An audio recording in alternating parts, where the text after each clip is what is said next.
What's going on, ladies and gentlemen? Welcome back to For Strategy Gaming and some more StarCraft 2 commentary. Today we will be looking at a series between Fnatic's TT1 and OGS's top. We are on the map Tal'Darim Altar. As we can see here, spawning in the lower left-hand position is TT1 as our pink Protoss player, and the upper left-hand position, OGS top, as the blue Terran player. So yes, Terran versus Protoss. Top versus TT1 here on Tal'Darim Altar. There were a lot of T's in that prior sentence. Oh boy, I am looking forward to casting this match. These past couple of commentaries I've done have been actually really exciting to watch and to cast, and hopefully, as always, you guys are enjoying them.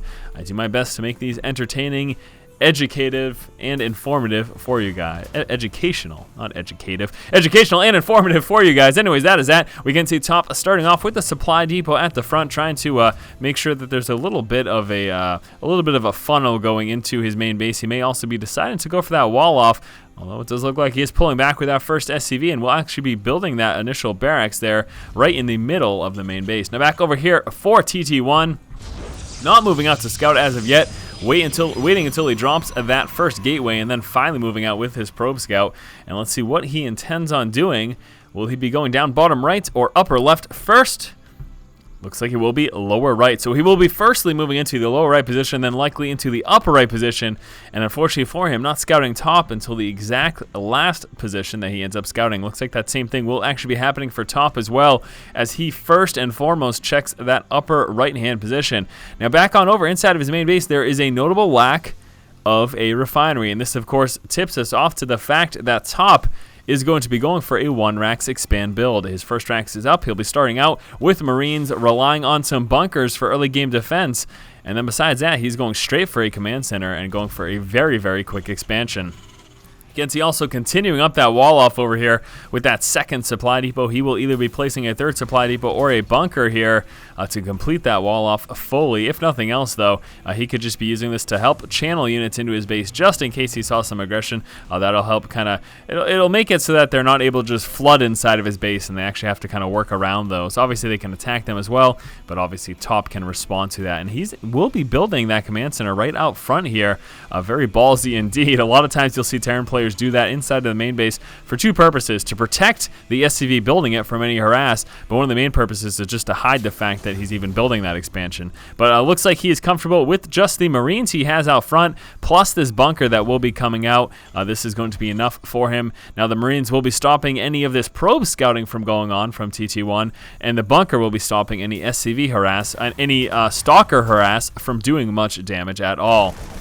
So there we go. Probe, though, moving in, and TT1 making a hard right, allowing him to scout out that expansion. So at least now he is fully aware. And with that being said, he is very likely to just be going 1-gate expand now. And there it is, especially given the fact that top is expanded and he scouted it out. Really no reason not to 1-gate expand. You don't have to worry about any aggression with a quick expansion like this from a Terran player. 1-Rax expand means, again, not a lot of pressure is going to be coming early on. So you're pretty safe to go ahead and just drop that 1-gate expand as a result.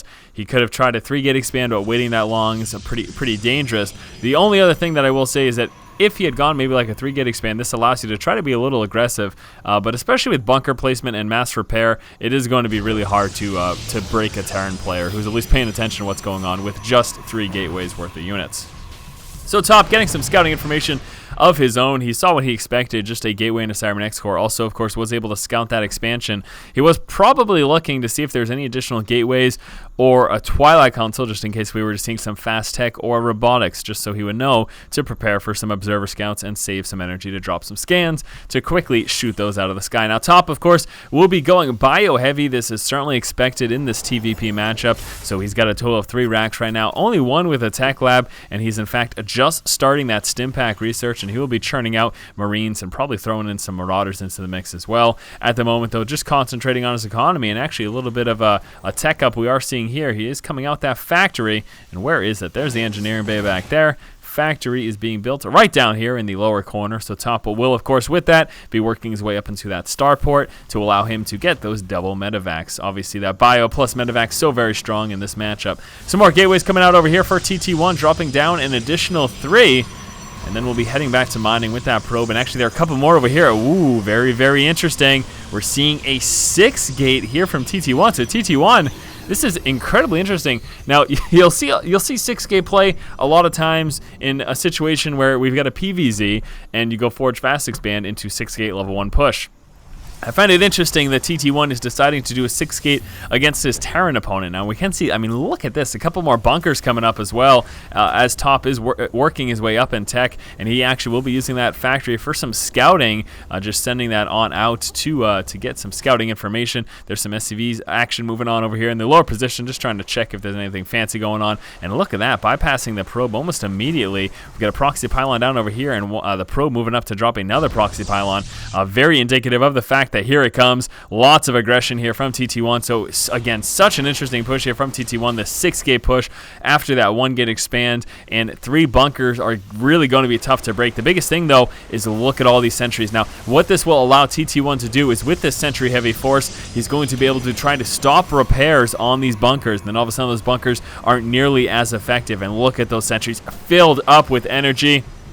SCV's pulling to the front right now to try to help with these repairs, and here comes a push. It is critical that Top is able to stop this. There are those force fields trying to prevent those repairs from going down. We do have some SCVs though within repair range, and this is not looking good right now for TT1. A lot of these bunkers are still up. He's almost managed to drop that one there on the fringe, but not able to do so, and almost all of those sentries are gone right now, and this is a major problem for TT1. TT1 not breaking Top there pretty much means the end of the game.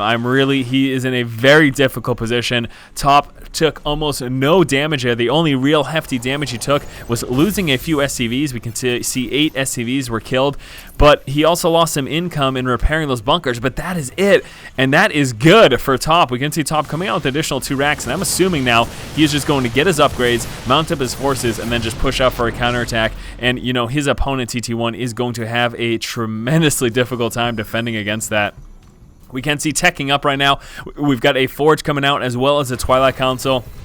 Really a little worried though for TT1. In all honesty, I'm incredibly concerned. The likelihood of him defending this coming up push from Top is very, very small indeed. As we can see, the level 1 weapons upgrade has finished here for Top. In addition to that, he's got the level 2 armor upgrade coming out. That certainly is going to help him out tremendously once this push does come. Factory Scout moving out as expected, and that's actually going to start burning sometime very soon, but he should be able to make it into that expansion and at least get a little bit of information. Now we can see the charge upgrade coming out, as well as that armor level 1. No weapons upgrade at all for TT1, but he is getting that armor upgrade. And here comes the massive bio push as expected. All the units rallied out front. A little interested to see that they're not rallied out to this battle, or maybe, you know, rallied to some of the units themselves.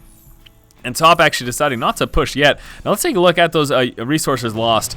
I mean, that just goes to show you, we saw it visually how demolished TT1 got in that engagement, but now you can see actually numbers-wise, he is significantly behind Top at the moment. Now, even with these charge upgrades coming out, you know, with some proper concussive shell kiting, Top should be okay. And Top does have the upgrade advantage in the sense that he is going to be 1-1 in just one moment. You can see that infantry armor level 1 is going to be finished momentarily, as opposed to just the 0-1 that we'll be seeing here for TT1, just having that armor upgrade, no weapons upgrade at all. Charge upgrade just finishing. We are sitting on a lot of zealots here for TT1. Total number is 23. But again, I'm expecting this Marauder heavy force here from Top to be able to kite it. The heavy DPS of those Marines will allow him to tear through those zealots as well. And obviously, seeing the fact that TT1 is so zealot heavy is going to tip Top. It's funny. He's going to tip Top off to the fact that he does obviously have that charge upgrade. When you see that many zealots, that's a pretty clear indication as to what's going on.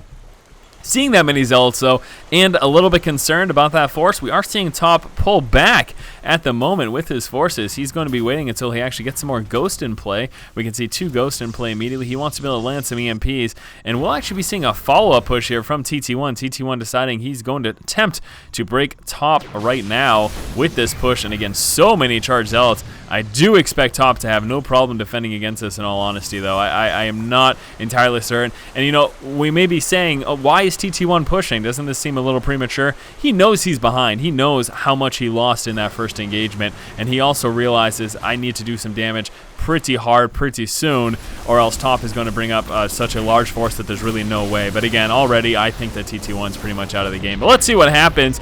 You never know really what is going to take place. Anything. I've seen crazier things happen. We got a couple Zealots being warped in over in this position. We will be seeing an attempted sandwich here with those charged Zealots, and the Bio not stimming up, and there it is. Bio now stimming up. SCV is trying to provide a little bit of buffer. Massive EMPs going down on all of those sentries as well as a lot of those Zealots, and look at the DPS of those Marines. No kiting necessary. That heavy Marine DPS stimmed up, tearing through the Zealots. Those clutch EMPs as well from those Ghosts, and a pretty easy victory here for top. After that initial 6-gate push failed for TT1 and was unable to take out top, he realized he was very far behind, teched up to charge Zealots, and attempted a second push, and this was something that top had no problem defending against with a massive bio, plus those EMPs from his Ghost, and that forced the GG from TT1. Alright guys, that was game number 1 here between top and TT1. We'll be moving on to game number 2 in just one moment, and as always, if you like the content, please subscribe. Thank you guys for watching. Keep watching and keep owning.